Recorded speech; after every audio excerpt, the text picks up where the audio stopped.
Good evening, shalom. Welcome to the Watchdog. I am your host, C.Jay Cox. Welcome to this episode here today. We have some absolutely ridiculous, and yet, dare I say, fabulous news to get to today. Recent reemergences of the anti-Zionist craze, right? They're coming back. We have a lot of people now. Of course, everybody probably knows of Marching to Zion by Pastor Steven Anderson. But he's not the only one who has made the whole anti-Zionist, they're going to have the whole world under their finger kind of thing. He's not the only one returning to that level of conspiracy, right? To that version of conspiracy, rather. We have, obviously, Owen Benjamin, his recent, what could only be described as rants. They're not very coherent. There's been Israeli News Live, who has recently turned very hardcore against the ideas of Zionism under these, Noahide laws, what he says, the Noahide laws and shit. But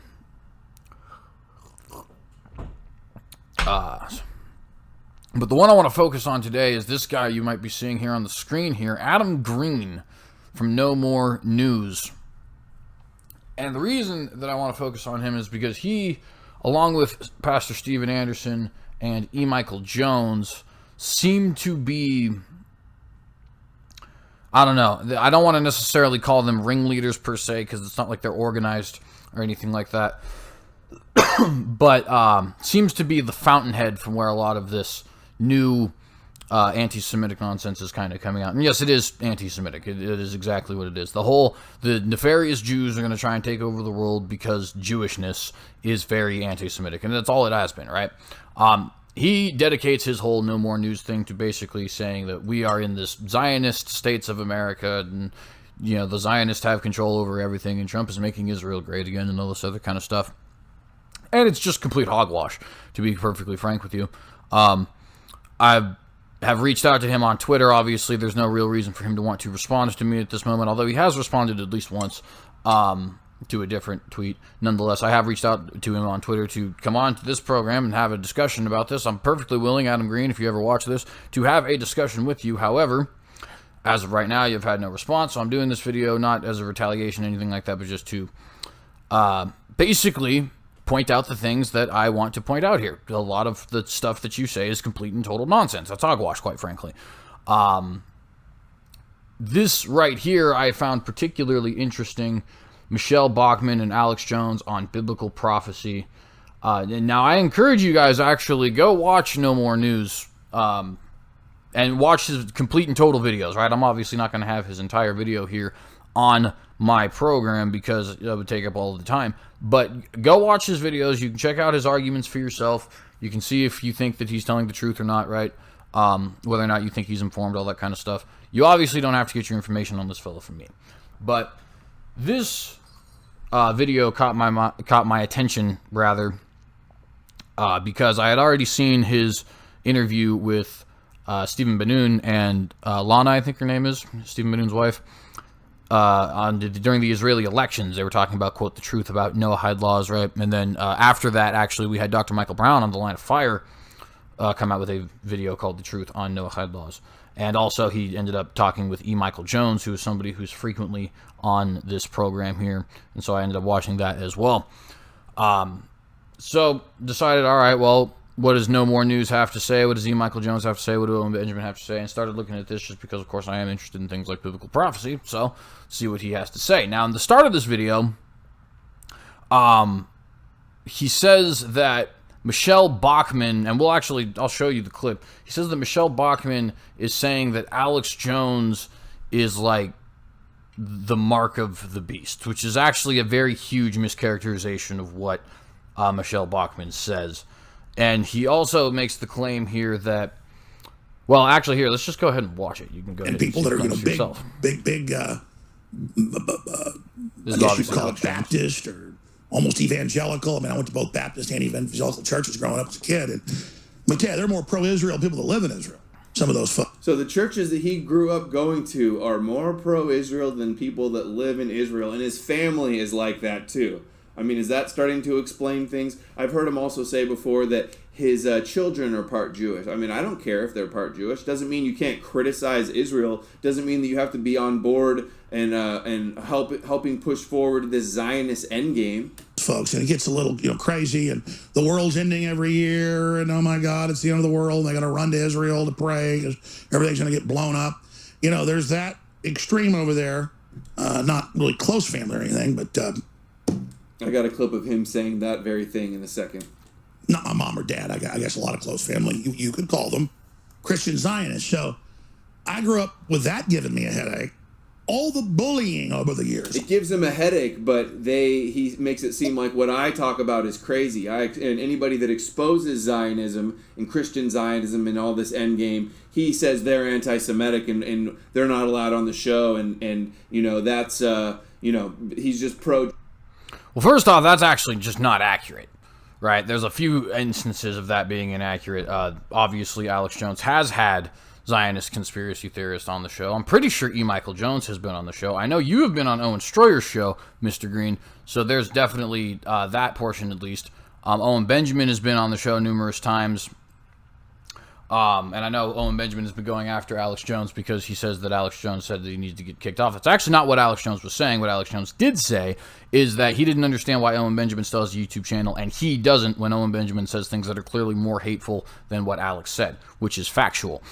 So that's the first thing. The second thing is, obviously, I want to point out we have, Adam Green talking about these churches that I guess that he says that they love Israel more than the people in Israel love Israel, and that obviously this should be a warning to you guys as to the shillness of Alex Jones and all that kind of stuff. I kind of wonder if he paid attention to Alex Jones for the vast majority of Alex Jones's career. He's always been on the fence with a pro-Israel bent, but he's never been a full-fledged Zionist until recently, probably the last 4 or 3 years. I would definitely say he's a full-fledged Zionist now, of course. I don't see that as a problem. I also would agree with Alex that there's no reason for the word Zionist to be a dirty word. It literally just means Jewish nationalist, somebody who wants a Jewish state in the state of Israel, right? Adam Green, here, always likes to point out, quote unquote, the Talmudic, prophecies and things like that. But here's the thing. The Zionists, for the most part, don't actually care about the Talmud because most of them are atheists. I know, that's a mind-boggling concept, but it's true. 74% of all Israelis are secular. Shimon Peres is secular. Benjamin Netanyahu is even secular, just for the record. The very religious wing of Judaism has very little influence in Israeli politics. It has more influence in Israeli politics right now, as in probably the last 5 to 10 years, than it has really ever, mainly because in an effort to stamp out the left wing in Israel, Benjamin Netanyahu has made some concessions with them, namely having a lot of ultra-Orthodox people in control of who's able to get granted citizenship. I think that's the Interior Office, if I'm not mistaken. But it's far from actual mainstream power, right? It's far from like the prime ministership or the presidency or anything like that. It's far from making basic law in Israel, as Mr. Adam Green would like you to believe here. Nonetheless, let's just kind of continue on here with this. Trump and pro all of that. So I don't see how it's this like doublespeak essentially. All the bullying over the years, all the anti-Israel stuff, all of it is all part of a larger globalist UN, Sorosian program, and the Vatican is heavily involved, and they want the UN to come in and take over that holy city. Here's where the disinfo comes. It's clearly the Jews, the Temple Institute, Netanyahu, those people that want to take control of Jerusalem, that want to take control of the Temple Mount and rebuild the temple. We all know that it's the Christians and the Jews that want to see the dome gone and the Temple Mount cleared so that they can rebuild the temple. But he makes it seem like it's the Pope and the UN and the Arabs that are going to do all this stuff. Total inversion of the truth and disinfo meant to confuse. He must think his audience is just so stupid. All right, so this is the main reason why we get to this video. This is the main reason why I want to pick on Mr. No More News, Mr. Adam Green over here at No More News, rather. he says that this next thing, which of course we'll play the clip, but that this idea that the UN and the Arabs, and specifically the UN though, and the Vatican specifically even more so, that the idea that they want to take control over Israel is completely nonsensical, that it's really the Jews, it's always been the Jews, blah, blah, blah, blah, blah, blah, blah. Now, so many different errors with this, and especially with that little throw in there, he's like, he must think his audience is so stupid. Well, clearly, Mr. Green, you don't actually pay a whole lot of attention, because the people you actually have on your program agree with Alex Jones on this. I'm actually going to get into that in just a second. But first off, we have a few problems, okay? Problem number one. Yeah, the Jews do want control over Jerusalem. Would you like to know why? Because it belongs to them. Right? That's not a very difficult concept to grasp. Kind of like Washington, D.C. belongs to us. Kind of like Rome belongs to Italians. Kind of like Paris belongs to French people. Do I need to go any farther? Do I need to explain this to you? The concept of choosing your own capital as a sovereign nation. I'm always amazed that the anti-Zionist crowd doesn't understand sovereignty when it comes to the nation of Israel, but when it comes to, coming up with these ridiculous conspiracy theories about Israel's so-called control over other countries, they seem to understand sovereignty perfectly well.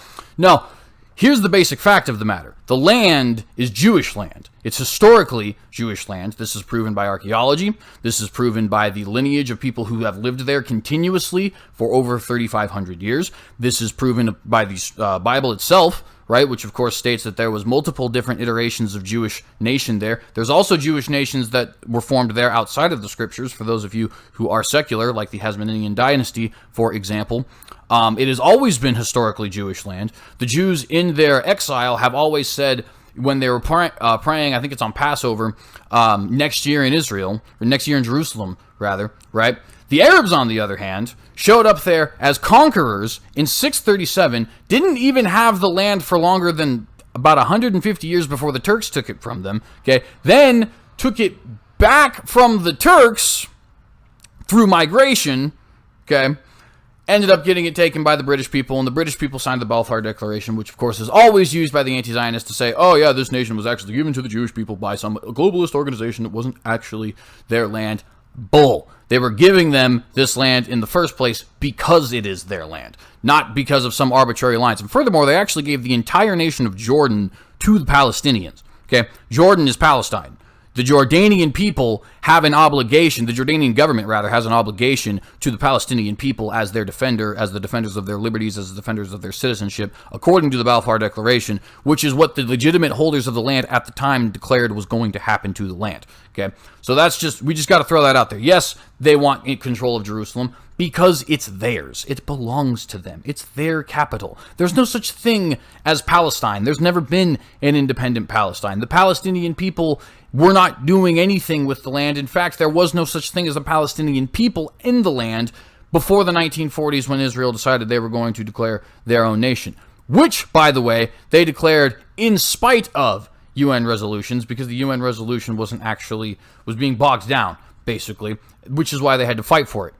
So yeah, just want to point that out. Yes, of course, they want Jerusalem. Jerusalem is theirs. It's their capital. Okay? Just like you would expect the right to be able to sovereignly choose your own capital in your own land, especially if it was the historic land of your ancestors, the historic land of your faith, the historic land of your language, and etc., the historic land of your culture, right? I could go on. You want to know where the historic land of the Arabs is?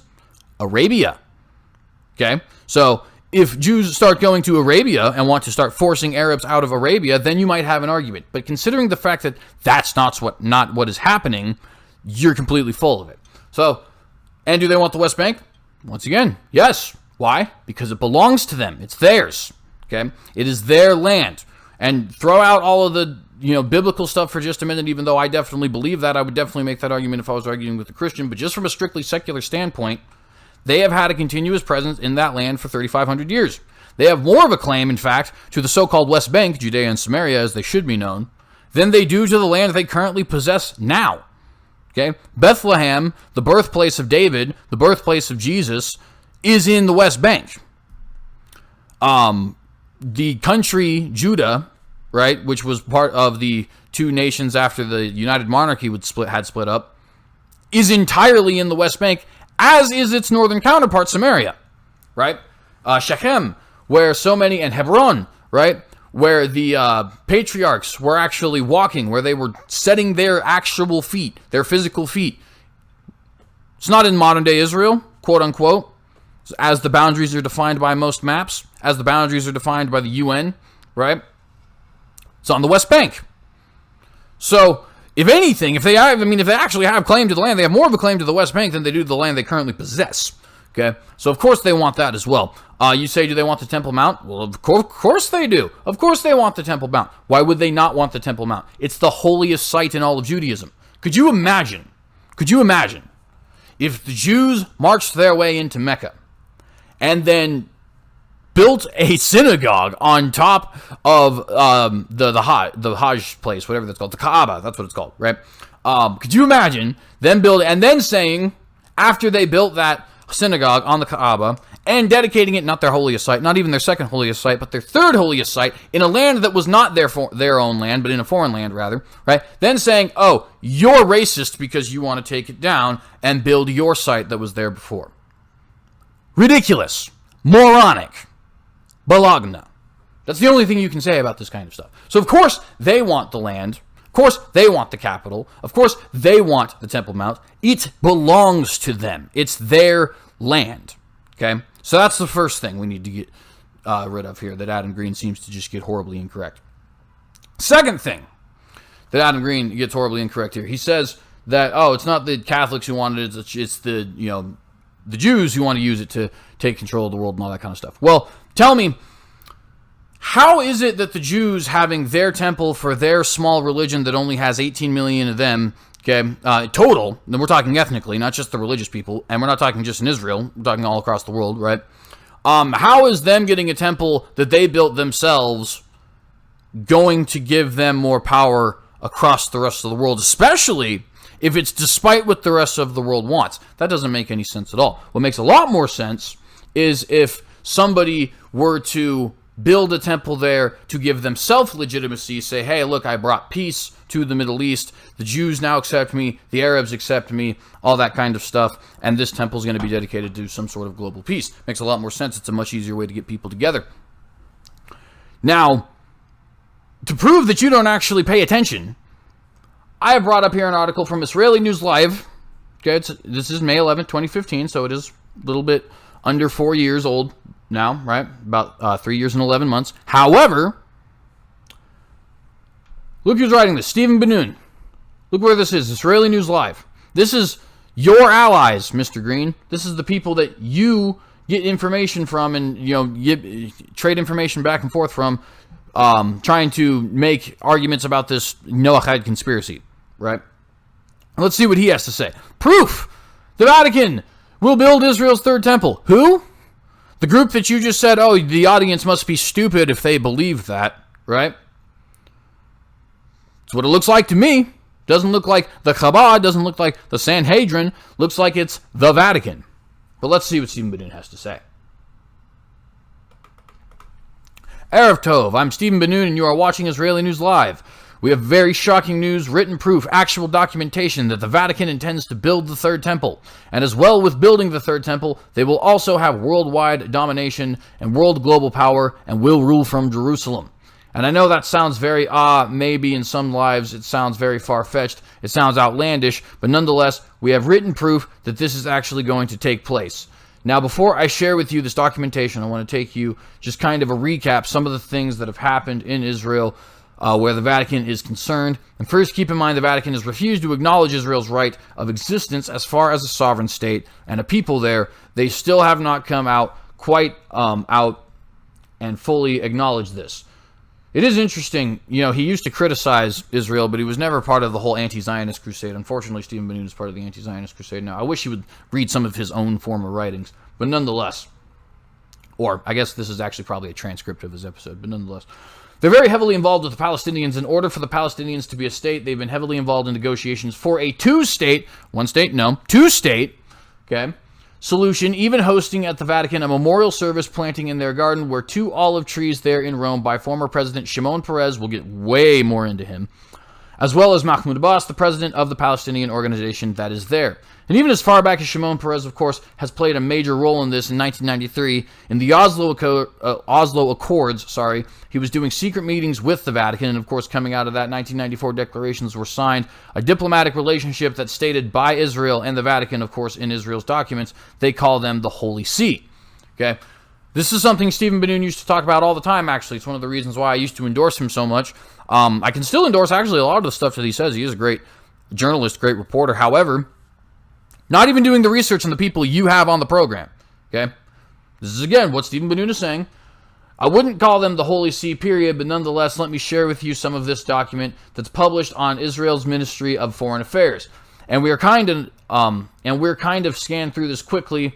It says here, the agreement is made on the basis of provisions of the fundamental agreement between the State of Israel and the Holy See, which was signed on the 30th of December, 1993, and then entered into force on March 10th, 1994. Hereinafter, the fundamental agreement is what it's called.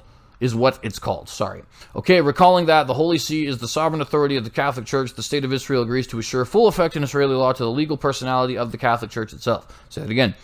Okay, recalling that the Holy See is the sovereign authority of the Catholic Church, the State of Israel agrees to assure full effect in Israeli law to the legal personality of the Catholic Church itself. This isn't Zionists. This is Israeli News Live. Just remember that. Okay, Article 3. The State of Israel agrees to assure full effect in Israeli law in accordance with the provisions of this agreement to the legal personality of the following Eastern Catholic Patriarchates.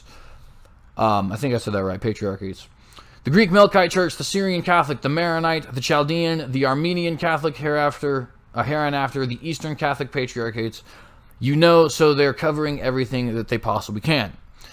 It says that the Latin Patriarchate of Jerusalem, id est, I don't know what that means, id est, the Latin Patriarchal Diocese of Jerusalem, the present Diocese of the Eastern Catholic Patriarchates, New Diocese, Holy in Israel, Eastern Catholic, or Latin, as may exist from time to time. So Israel is giving them broad laws, broad acceptance, and of course, many of these things are a lot of laws that can change from time to time. Sorry, this is a transcript of him actually speaking, so it doesn't come out in the greatest of English. I'm sure any of you guys who would speak on a show or anything like that would understand, or just recognize yourself in conversations. But nonetheless, it says also, for the avoidance of doubt, it is stated that the question of assuring full effect in Israeli law to the legal personality of any new cross-border diocese is left open. As I say, they leave wide open to make changes even for the purposes of this agreement. A parish is an integral part of the respective diocese, and without affecting its status under the canon law, will not require separate legal personality under Israeli law. A diocese may, subject to the canon law, authorize its parishes to act on its behalf in such matters and under such terms as it may determine. In this agreement, diocese includes its synonyms or equivalents. In Article 4, the State of Israel agrees to assure full effect in Israeli law in accordance with the provisions of this agreement to the legal personality of the custody of the Holy Land. What? To the legal personality of the custody of the Holy Land? Now this saying that is in Article 4 that they actually have it. I mean, now, it seems a little vague in there. Notice what this say. The State of Israel agrees to assure full effect in Israeli law in accordance with the provision of this agreement to the legal personality of the custody of the Holy Land. Now, this isn't what I'm talking about Now, this isn't what I'm talking about as far as documentation. No, it's not the written documentation I'm talking about as yet, as far as the Third Temple. But that in itself is pretty powerful. That is what you saw in regards to David's tomb and the site of the Last Supper above the top of the Catholic Church. Above the top of that. Sorry, let me restart that. This is what you saw in regards to David's tomb and the site of the Last Supper above the top of the Catholic Church. On top of that, the Catholic Church was given all of that. No referendum, no voting. The rabbi was not allowed to make any statement regarding that. They were just told to shut up and brought in special forces to enforce that they could have communion services, not just upstairs in the Last Supper room where the Pope actually probably actually had that is what he meant. But they even throw the worshipers out of King David's tomb, which I say worshipers, they're there praying. That's a place they believe in praying where people have passed away. I'm not for that, but that's what they believe in. And they throw them out of there, and they sit there, and they do a communion service in there. This is why the article includes several different branches of the Catholic Church, not just Roman Catholic. They're all up underneath the pontiff. They're all up underneath the Pope of Rome. They throw them out, do the communion inside there because they wanted to show the Jews that they own all of it. They took Mount Zion. Once again, Stephen Ben-Nun, not somebody who's on this, Zionist shill machine, right? These are your allies, and this is what they have to say. Anyway, so you can read this for yourself. It's actually on www.mfa.gov.il.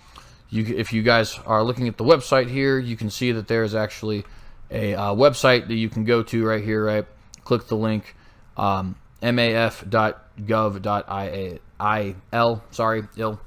however you would term that. I think it's IL, not actually ill. But you can find the documentation all on this website here. But nonetheless, let's go back. And again, right, this is Adam Green's allies who say this stuff, right? This is Israel's Ministry of Foreign Affairs. It's a very long article. I'll read you another little section. Article 8, for the avoidance of doubt, nothing in this agreement shall be constructed as supporting an argument that any of the legal persons to which this agreement applies had not been a legal person prior to this agreement. If a party makes a claim that such a legal person had not been a legal person in Israeli law prior to this agreement, the party shall bear the burden of proof. See Article 9, should a question with regard to the canon law arise in any matter before a court or forum other than in forum of the Catholic Church, it shall be regarded as a question of fact. This is amazing without a doubt. But anyway, there's 13 articles, which is kind of interesting, 13 articles. Let me read you Article 13. This agreement shall enter into force. Hang on. Shall enter into force on the date of the latter notification of the ratification by a party, done in 2 original copies in the Hebrew and English languages, both texts being equally authentic. In case of divergence, the English text shall prevail, except where explicitly provided otherwise in the schedule. Signed in Jerusalem this 10th day of the month of November in the year 1997, which corresponds to the 10th day of the month of Heshvan in the year 5758. Now, it's kind of interesting that they make sure that those 2 days correspond. I thought that was kind of interesting nonetheless. Though Shimon Peres sold out... Listen to this. Though Shimon Peres sold out Israel, to the Vatican, and since the Prime Minister Netanyahu, who for a long time I had a high regard for him because of his stand against Rome and not doing a two-state solution, but now we see him peddling. Peddling to who? The Vatican. Right? That's what he's saying. Let's read that again. Nonetheless, though Shimon Peres sold out Israel to the Vatican, and since then Prime Minister Netanyahu, who for a long time I had high regard for him because of his stand against Rome and not doing a two-state solution, but now we see him backpedaling to Rome. And he's even gone to Rome and been part of the negotiations of a two-state solution, and as I have showed, it's meant shown, you in an article on Israeli News Live not too long, we took you and showed you all around Jerusalem the building of superhighways there. The Vatican, not a Sanhedrin, right? Does Benjamin Netanyahu seem to be involved? Yes. Does he have his own nefarious agenda? Probably. He's probably not in the Vatican's pocket. He's probably just being used by the Vatican, thinking that he's going to get a temple and uniting of his country and all that other kind of stuff. But it definitely is the Vatican. Alex Jones is definitely telling the truth there when he says it's the Vatican. And Adam Green is clearly not doing his research when the people he's allied with are the very same people who are pointing this out. And he's not even reading their articles, let alone the articles of people who he would disagree with. They're building even a checkpoint from Tel Aviv into Jerusalem. A checkpoint. Now, I can understand a checkpoint being from the West Bank on the eastern side coming up because you're coming from the West Bank. You have the Palestinian area there, and it's the Dead Sea from the highway from the Dead Sea. You have to go through the checkpoint because you're dealing with the West Bank coming into Jerusalem. You need to check the Palestinians. But why would Israel be constructing a checkpoint that is on the main highway that comes from Ben Gurion Airport from Tel Aviv coming west to east or right up through the mountains there? All of this is Israeli territory, and now they're building a checkpoint the Jews, Israelis, are going to have to go through, a checkpoint from Israeli territory to enter in Jerusalem. Why, if they're not planning on internationalizing the city, if they're not planning on taking this city for themselves? Internationalizing the city. Right? This is exactly what Alex Jones is talking about. The UN and the Vatican wanting to get together to internationalize the city. Now, I told you I had written documentation, and this comes from the very book I've shared with you before, Morals and Dogma and the Ancient and Accepted Right. As I said, there is no ISB number. You'll see on your screen here, page 816. I didn't photograph 815 because I'm only reading one sentence off there, as it begins there. But it says here on page 815, the avowed object of the Templars the avowed object of the Templars, that's the Knights Templars, the Knight of Templars, or whatever, was to protect the Christians who came to visit the holy places. Now we're already on page 16. You should be able to see this on your screen now, which obviously, of course, you can't see on your screen because I'm reading a transcript. The secret object rebuilding the Temple of Solomon, the model prophesied by Ezekiel, this rebuilding formerly predicted by the Judaizing mystics earlier ages, had become the secret dream of the patriarchs of the Orient. The Temple of Solomon, rebuilt and consecrated to the Catholic worship, would become, in effect, the metropolis of the universe. The East would prevail over the West, and the patriarchs of Constantinople would possess themselves of the papal power, close quote of the book. Now, isn't it interesting that the main ringleader of this new, anti-Zionist sort of organization movement now, does seem to be E. Michael Jones, who is a Catholic scholar and a Catholic theologian. It's interesting. It's almost like he wants to use the Zionists as a scapegoat, right? Much the same way that the Vatican has used people as a scapegoat before. Like, for example, when they wanted to use the fascists as a scapegoat when the fascists were giving them their power back in that 1929 agreement. Can't remember the name of it. But basically, they were using the fascists to, reinstate their own power as basically a sovereign nation. And then when the fascists, are doing a whole bunch of things that are definitely, shall we say, persecution of religious minorities, then, the Vatican, oh, no, it was just the fascists. We didn't have any involvement in it, right? As they always do.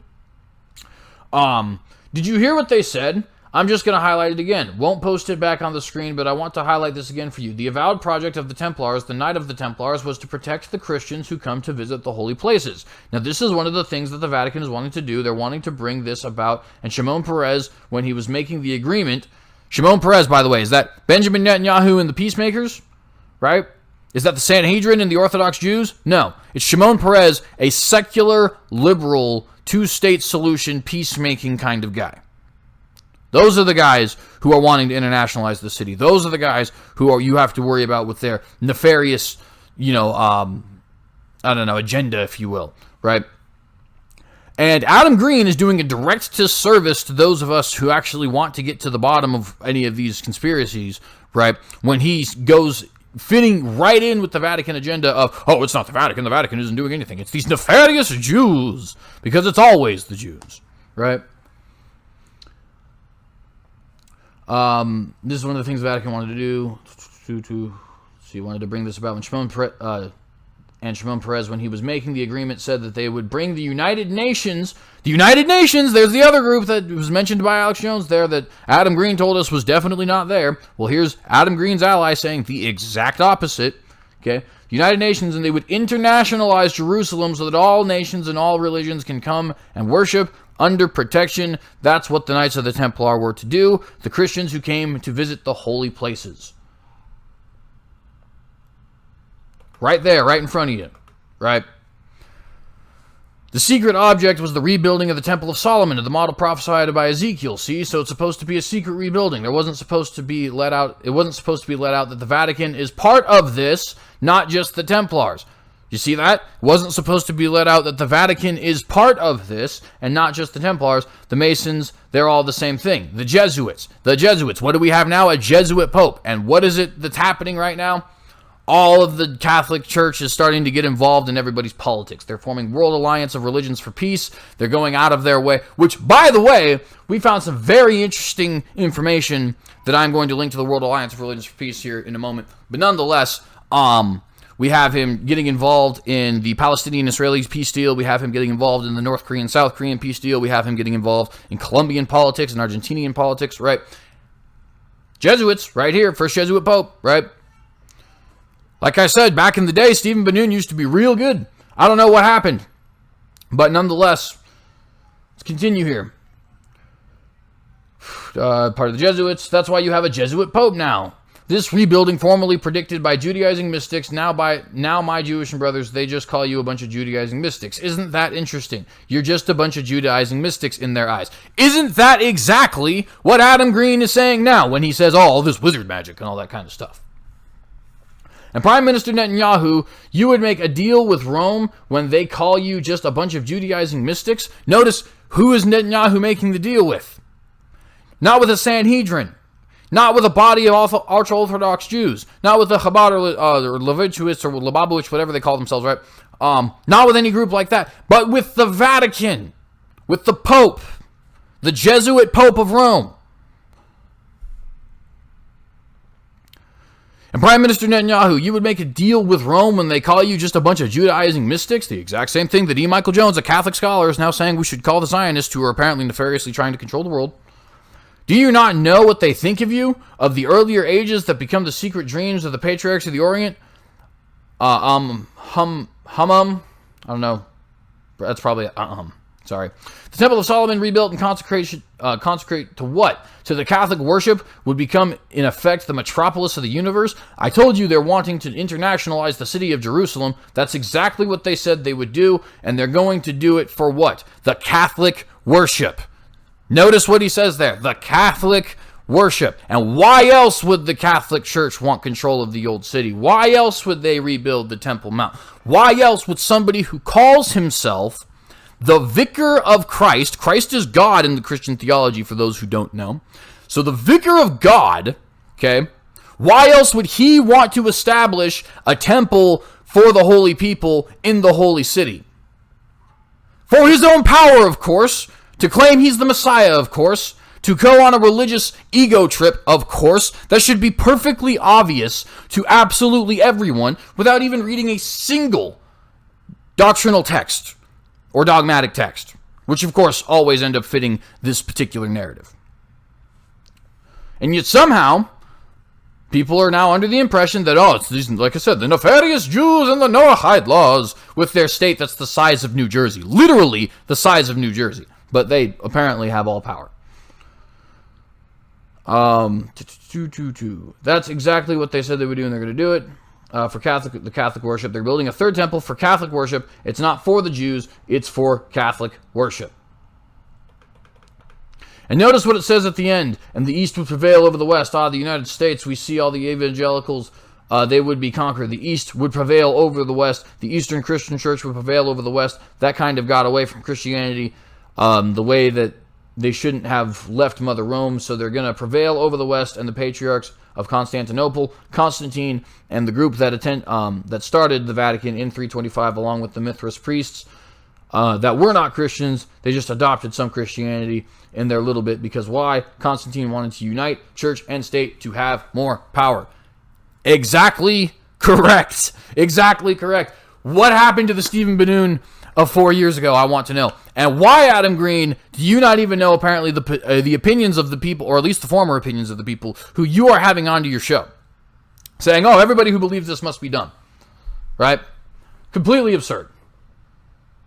But maybe you want some more evidence than that. Maybe you don't want to just listen to it. And by the way, you guys can finish this if you want. I can't read the whole thing because it would take up all my time.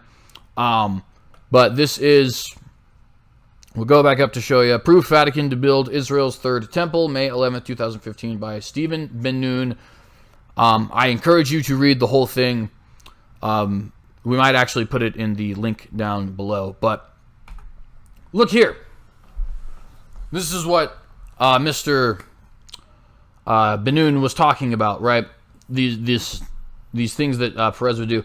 Perez proposes UN for religions to Pope at the Vatican. Who does he propose it to? Does he propose it to a Sanhedrin?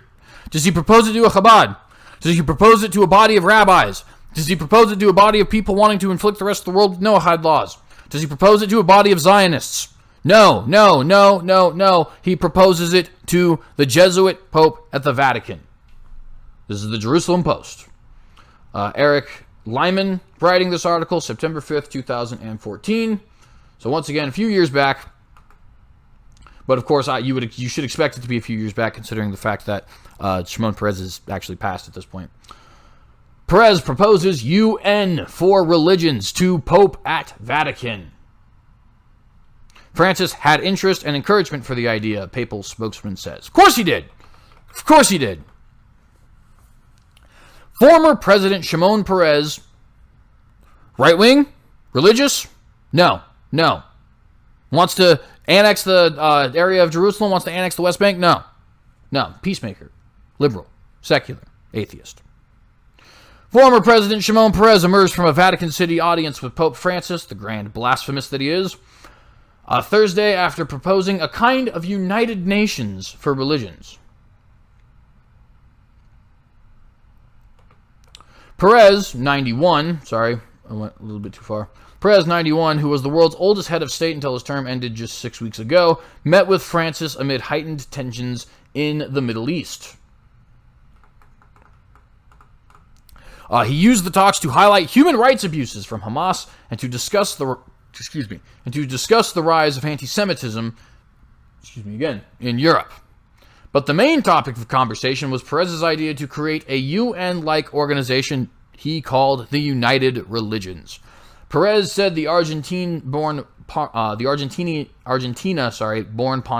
was the only world figure respected enough to bring an end of the wars raging to the Middle East and elsewhere in the world. Quote, in the past, most of the wars in the world were motivated by the idea of nationhood, end quote, Peres said.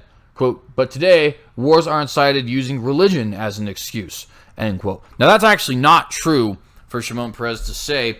Most wars in Israel have been over nationalism and land. Most wars here in America have been over nationalism and land.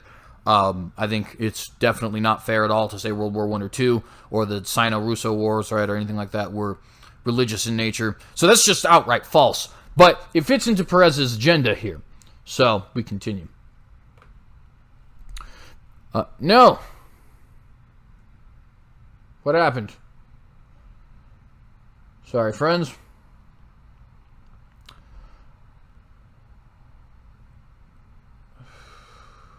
This just decided it was going to completely reload on me. Sorry.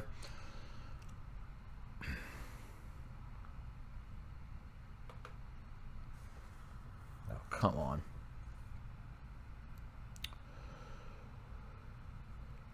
So, Vatican spokesperson Father Federico Lombardi confirmed to reporters that Peres had pitched the idea for the United Religions, but said Francis did not commit to it. Quote, the Pope listened, showing his interest, attention, and encouragement, end quote, Lombardi said, adding that the Pope pointed to the Pontifical Councils for Interreligious Dialogue and for Justice and Peace as existing agencies suitable for supporting interfaith peace initiatives. The summit between Peres and Francis is the third high-profile meeting between the leaders in little more than 4 months. They met for the first time in late May, when Francis became the fourth pope to visit the Holy Land in the modern era. On that trip, Francis invited Peres and Palestinian leader Mahmoud Abbas to the Vatican for a prayer meeting in June, which they both attended. Since then, however, tensions in the Middle East have risen and increased bloodshed in Gaza and Syria. Lombardi said the 45-minute conversation between the two men, a longer than average meeting for the pontiff, did not touch upon current political issues in any real depth, instead focusing on Peres's idea for united religions. Lombardi said Francis praised Peres as a man of peace and said that unusually long meeting was a reflection of the Pope's deep esteem and appreciation for the former Israeli leader. Peres was jointly awarded the Nobel Prize for Peace 20 years ago, along with then Prime Minister Yitzhak Rabin and Yasser Arafat, then chairman of the Palestinian Liberation Organization. But Peres praised Francis as the only world figure respected across national boundaries and different faiths. Did you hear that? The only figure respected across national boundaries and religious faiths. Now, how do you suppose they're going to get national boundaries and religious faiths to become irrelevant and get everyone to unite and be all kumbaya? Probably under a leader who is the only, quote, only world figure respected across national boundaries and religious faiths, who already thinks he is in place of God. Okay. And once again, you don't have to believe in any religion to understand why that is exceptionally dangerous. And notice, I haven't had to appeal to conspiracy at all. This is Jerusalem Post. Mainstream. Right? Peres praised Francis, in an interview with the Catholic magazine, Famiglia Christiana, Perez called on Francis to leverage his respect to create an interfaith organization to curb religious violence. Quote, what we need is an organization of united religions as the best way to combat terrorists who kill in the name of faith, end quote, Perez said. Quote, what we need is an unquestionable moral authority who says out loud, no, God does not want this and does not allow it. After meeting with Perez, Francis held a 30-minute closed-door meeting with Jordanian Prince Al-Hassan bin Talal, who sponsors the Royal Institute for Interfaith Studies, to promote religious dialogue. Lombardi said that the meeting dovetailed into the day's topic of interfaith cooperation and peace. So, who is it? Is it Benjamin Netanyahu? Is it the Sanhedrin? Right? Is it the Chabad? Is it the ultra-Orthodox rabbis? No. It's Shimon Peres, the liberals. Right? It's the people who want the two-state solution. It's the people who want peace. It's Rome. And you should always be wondering why somebody who believes that they are God incarnate or God in the flesh or the vicar of God, right? Unless they have proven it to you, you should always be nefarious of their motives. Okay? And in this case, you best believe I am definitely, or not nefarious, you should always be skeptical of their motives as nefarious, is what I mean to say. And this is, of course, like I said, what Stephen Bannon used to talk about all the time. I guess Adam Green just completely skipped over that part. I guess he completely skipped over this Jerusalem Post article here as well. Now, isn't it interesting? We go up here, right? And isn't it interesting that this is posted, and this discussion happens, September 5th of 2014, right? And yet, if we look up here, World Alliance of Religions for Peace.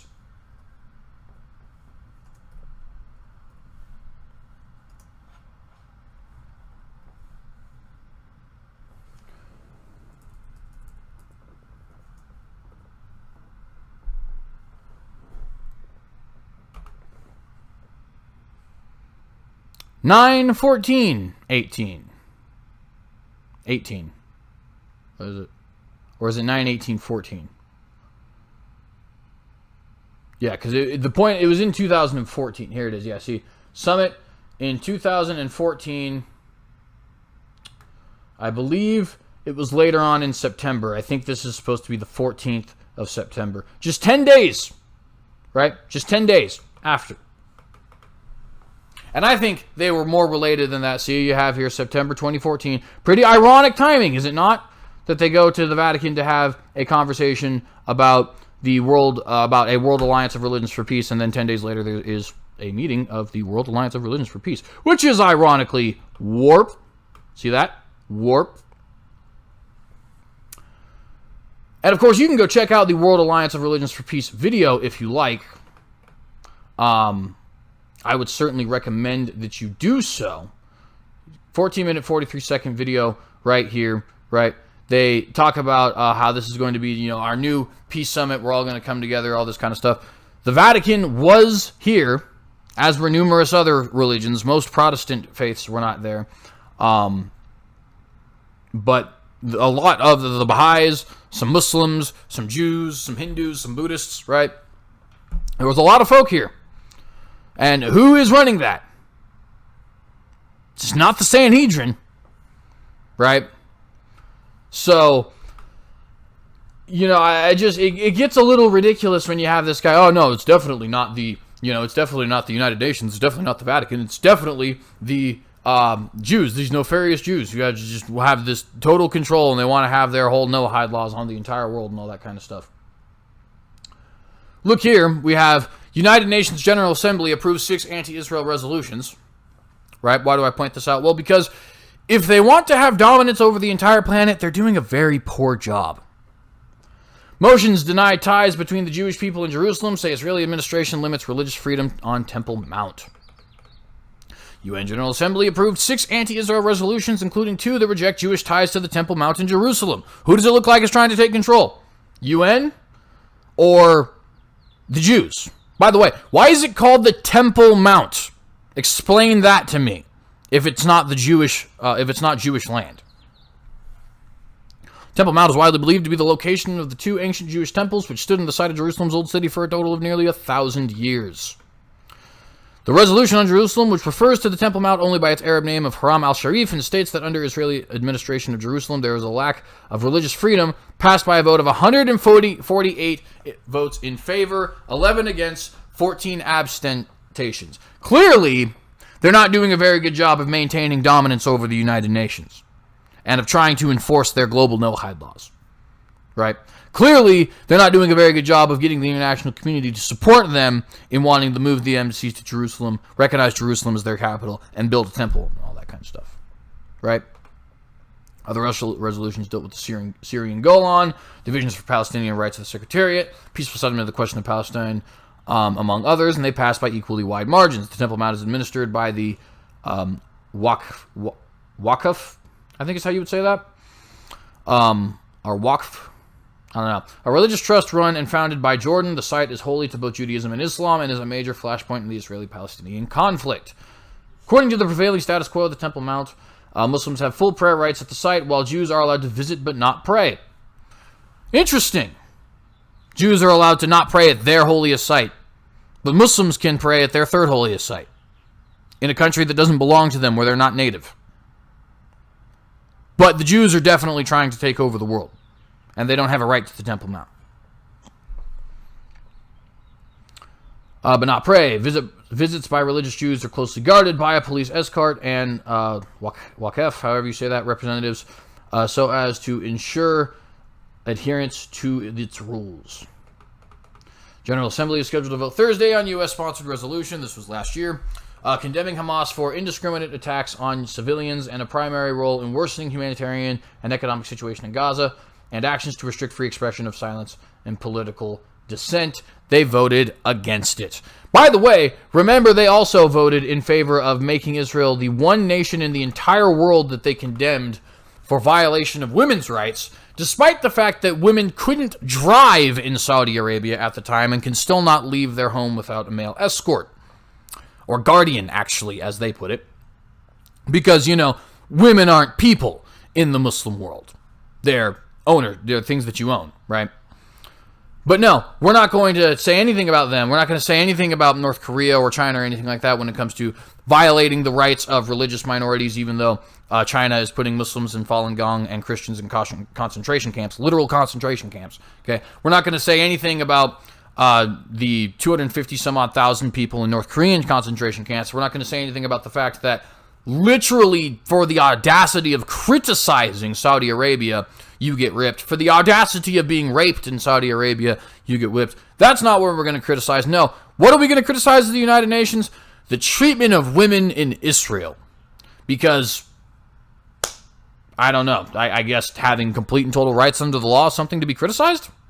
Doesn't make any sense. Of course, their argument was, well, see, there's Palestinians who are women, therefore, which just goes to show the absolute ridiculousness of modern-day feminism, right? Like, the idea that it's somehow a feminist issue, if there was a Palestinian issue, right? The idea that it would be a feminist issue and not a humanitarian issue. But anyways, right? Not condemning anyone else. They're condemning the Israelis, okay? And by the way, let's just point out here, United Nations General Assembly Resolution ES10-L22 is an emergency session resolution declaring the status of Jerusalem as Israel's capital null and void.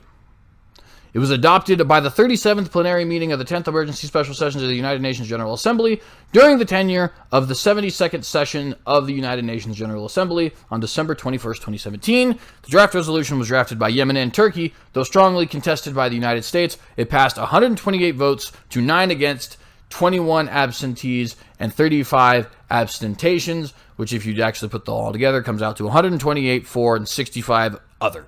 Right? Seems like they're doing quite the terrible job at maintaining this global dominance. Seems like the UN is trying to assert its own control over the United Nations and internationalize the United Nations. And once again, notice I have not had to appeal to conspiracy at this at all. I know this sounds like a conspiracy theory. Everybody says, oh, you just think this is a conspiracy theory. Yeah, this is what they outright say. This is Wikipedia. This is the Jerusalem Post. This is the Times of Israel. This is Israeli News Live, right? These are the people who are making these claims. And what are the claims? That the Vatican and the United Nations want Israel to be, or want Jerusalem rather, to be internationalized and under the custodianship of the Pope, the Jesuit Pope, I would just like to point out. By the way, just so you know, Antonio Gutierrez, leader of the United Nations, is also a Catholic, and I'm pretty sure is a Jesuit, but nonetheless. Talk about bringing in revelation.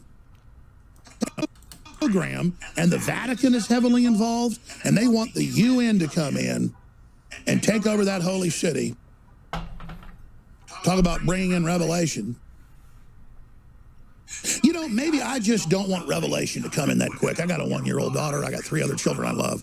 Maybe I just don't like seeing it fulfilled, to have the Babylon whore and the false prophet in control of Jerusalem. Maybe just at a deep level, I don't like the UN taking control of Israel. Because that's the thing. That's who's going to take it over, and then they're going to start even... The UN's going to take over Israel. Does he not realize about who wants to rebuild the temple, and about the peace deal and rebuilding the temple and the Moshiach and the Antichrist and all this stuff? And he's got to, like, so how he's twisting it and not telling you the truth. Who's going to take it? Not telling you the truth, huh? United Nations doesn't want to take control of Israel, huh? What does that say right there? United Nations General Assembly Resolution ES-10L22 is an emergency session resolution declaring the status of Jerusalem as Israel's capital null and void. Now you tell me, if any other nation on the entire planet had the rest of the nations get together and say, hey, you, America, designating Washington, D.C. as your capital, we consider that to be null and void. Do you think any other nation would accept that? Would say, that is not you trying to take our national sovereignty? And once again, we already read the other articles that we had here of wanting to create a United Nations for Religions, of Stephen Banoon pointing out that they wanted to give the old city to the Vatican and give them custodianship over the Temple Mount and have them build the third temple. And we already know that the Pope believes himself to be a vicar of Christ, and we already know that both this current Pope and the United Nations leader are Jesuits. They're definitely both Catholics. I think the second one is also Jesuit, but this current Pope is definitely Jesuit, right? We already know that, 5 or 7, something like that, 7, I think, of the members of the Supreme Court are Catholics. We already know that the Pope, or that the president's wife is a Catholic, that Donald Trump went to go meet with Pope Francis in a secret meeting that we still do not have the transcripts for, okay? But no, this is just conspiracy. Alex Jones is using disinformation, twisting what is actually true. Over, and then they're going to start even bigger wars. You'll never satisfy the so-called Palestinians. The Arab countries won't take one of them. What does that tell you? Because everywhere you take them in, they try to overthrow you. It's what they do. And so everywhere Palestinians go, they try to overthrow you. Is it the Palestinians that have been kicked out of 100 countries throughout history? Or is it somebody else? I can't remember. And he's got this video. Why? All right, so real quick, just want to point that part. I mean, the anti-Semitism is in full display, is it not? The anti-Semitism is in full display, is it not? You can't tell me that that is not literally a neo-Nazi talking point, because it is. Oh, of course, the Jews, they're just these disgusting dogs. They've been kicked out of 100 countries. It must have been for a reason, right? You gotta be kidding me, right? Every stateless nation, you moron, is persecuted when they are in a country that is not their own state. The difference with the Jews is they've been a stateless nation for longer. And by the way, we can get into all the different spiritual aspects of that if you'd like, because I would thoroughly roast you on your so-called understanding, quote-unquote, of biblical prophecy. He has this other thing here. I was going to get into it, but I guess I'll get into it on unapologetics. Apocalyptic end times fanatics run America. I'll get into it on unapologetics because it's more religious-based, not really governmental-based. And on top of that, we're actually almost out of time.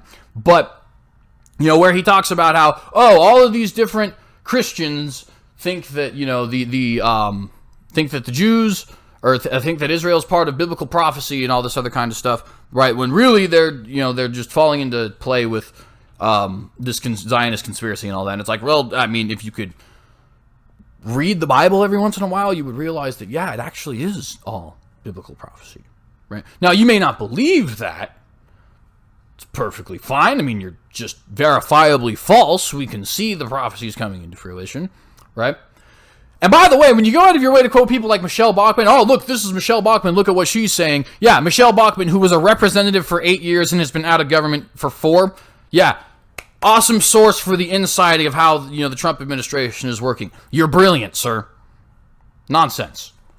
But anyway, we'll get more into that, like I said, on this week's Unapologetics. Is Obama putting Israel in the crosshairs? And he has the dome of the rock with the target on it. Find that interesting. Palestinians, the Babylon whore. Total disinfo about the UN being behind it. Now here in total disinfo on who's going to destroy about the UN being in on it. What does that say? Null and void, right? What are they trying to do? They are trying to infringe upon the sovereignty of another nation and declare that the city must be internationalized. By the way, read the UN resolutions from 1947 where they say that Israel was supposed to be an internationalized city, or Jerusalem was supposed to be an internationalized city. Okay? This has been the UN's plan since the UN's inception. This has been the Vatican's plan since the Vatican's inception. This has been, or since the Vatican's resurgence, I should say, 1929. This has been the idea of the World Council of Churches for a long period of time. I would not be surprised if the World Alliance of Religions for Peace is also, wanting to vote on this matter. Disinformation. So, let me say here, for all of you guys who are watching this, why do you trust Adam Green? Because you shouldn't, okay? You're looking at it right now, okay? Right? Here it is, right in front of your face, the United Nations trying to take control. You already saw Stephen Bannon talking about the Vatican wanting to rebuild the temple. Shimon Peres, of course, who already had sold out Israel to give the old city to the Vatican, right? Saying that the Vatican should be in charge of a world alliance of religions, a united religions, as he puts it, right? But no, it's definitely the Sanhedrin. It's the nefarious Jews whose land is the size of New Jersey. And by the way, let me just ask a few more questions, too, for Adam Green. And it doesn't just have to be Adam Green. I've been picking on him a lot. E. Michael Jones, I challenge you as well. Owen Benjamin, I challenge you as well. Okay? Steven Anderson, I challenge you as well. I challenge any of you. Okay? Tell me, if Israel is, or if the Zionists, rather, through Israel, are trying to nefariously take control of the world, why is it that people like hyper-Zionists, like Meir Kahane and the Koch Party and the Chanukah Party, why is it that they get banned? Why did Meir Kahane get assassinated? And that was after he was banned, of course. Why is their group designated a terrorist organization? Why is the Jewish Defense League banned off of Google and YouTube and Facebook and Twitter? You would think they're very hyper-Zionist, are they not? They believe in taking land from the Palestinians, do they not? They believe in the settlements, do they not? They want to annex Judea and Samaria, do they not? And yet they get banned. Why? That seems completely contrary to their so-called Zionist agenda, right? If they have so much dominance over the United Nations, why is the UN constantly condemning them? Why is the UN not condemning Saudi Arabia for its women's rights abuses, even going as far as to appoint Saudi Arabia one of the nations that will vote on international women's rights legislation from the United Nations, and yet it does go after Israel? Answer me that question. I don't think you can. And matter of fact, I know for a fact you can't. Why is it that the rest of the world, why is it that the United Nations wants to make the status of Jerusalem as the capital of Israel, which it is, okay, null and void, stepping on their sovereignty? Why is that? Very interesting. Why is it that you have so many people here on the left unwilling to go after people like Ilhan Omar, unwilling to go after people like Ocasio-Cortez, right? And even a lot of people on the right, I just like to point out, because when they were going to draft a resolution to condemn the anti-Semitism of Ilhan Omar, just like they did to condemn the white nationalism of Steve King, they ended up saying, oh, we need to make sure this is something that goes, so we don't condemn all peoples. It's for all peoples. Nonsense. Why can't you just condemn the hate that is actually on display right now? You seem to be good at doing it with every other sort of version of hate. And isn't it ironic that E. Michael Jones, a Roman Catholic priest, or a Roman Catholic theologian, rather, Roman Catholic scholar, writer, all that kind of stuff, isn't it ironic that he's the one propagating this nonsense? You want to know why? Because it's a Jesuit ploy to throw the Jews under the bus for everything that they are doing. right? If your attention is on the Jews, if your attention is on the Illuminati in the music industry, if your attention is on the Freemasons, if your attention is on even groups like the Bilderberg Group, which are also trying to, have some kind of global dominance, right? That's very true. If your attention is on them, then it's not on the Vatican. Okay? And quite frankly, I know this is something that a lot of people don't want to hear, but if your attention is on sexual abuse scandals in the Vatican, then it's not on everything else that the Vatican is doing. So even that, in and of itself, the information coming out when it does is very interesting. But nonetheless, I want to challenge, like I said, anybody who believes this garbage, come on to the show. I'll be respectful. We can all be respectful. You get equal time, right? Let's have a discussion about it. Let's have a debate. Or I'll come on to your show. I don't care. Adam Green, let's talk about this. Owen Benjamin, let's talk about this. Steven Anderson, Stephen Benoon, let's talk about this. Okay? E. Michael Jones, I don't care who it is. Let's have a discussion about this. Let's have a discussion about this so-called Zionist conspiracy theory. Let's have a discussion about where groups like Americana and Kahanakai fit into this and why they seem to be banned and killed, despite the fact that they agree with the Zionist conspiracy, apparently. Let's have a discussion about it, right? Let's have a discussion about whether or not Zionism is bad. It's not. Spoiler alert. Zionism might be a bad word now, but Zionism is nothing more than nationalism for the Jewish people. Okay? It's no different than patriotism in the United States. It's no different than saying we need to have a British nationalist party in Britain, which, of course, many people who support UKIP, I, of course, support UKIP, would agree with. I believe in nationalism for all peoples, by the way. I mean, if anyone wants to say, oh, well, what about the Palestinians? I do believe in nationalism for the Arabs in Arabia. And, in fact, I even agree that they should have some Levantine nations because it's not necessarily the fault of the people there that their ancestors conquered, like Jordan, like Iraq, like Syria, though I do think some room should be made for the Arameans and the Kurds and the Shabakis and things like that, right? Yazidis. It's their land, after all. But yeah. Nationalism for all peoples. The Arabs do deserve to have nationalism.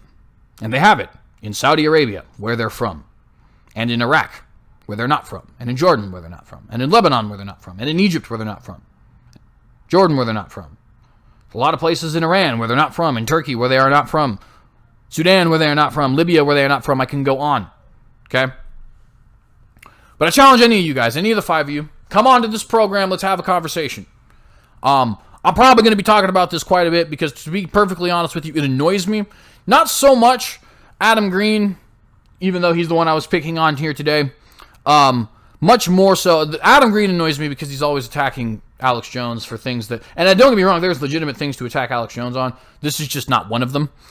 Owen Benjamin annoys me because he has a lot of rants that just don't seem to make any coherent sense. E. Michael Jones annoys me because I think he is part of this Vatican ploy. But the real reason this is irritating to me is actually Stephen Benoon. I've been a huge supporter of Stephen Benoon. Those of you who watch the Watchdog, you wouldn't be able to find this on YouTube, but if you find this on the Facebook videos, know that I have endorsed Stephen Benoon since the inception of this program, right? I was just reading an article from him, right?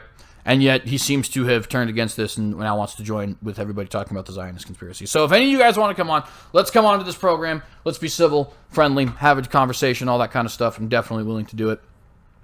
My next Unapologetics will be on this topic. So if you want to hear me talk more religiously about the matter, then we can certainly do so. Then thank you guys very much for watching. You can, of course, like us here on TheCynicogue. Subscribe if you are interested in our content.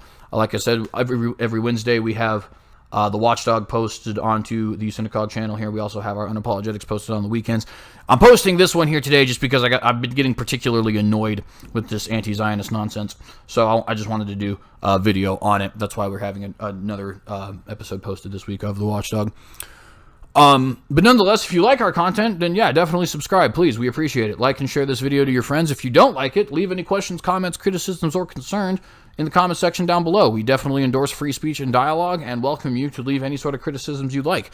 You can also go to our Minds account, TheCynicogue, like us there.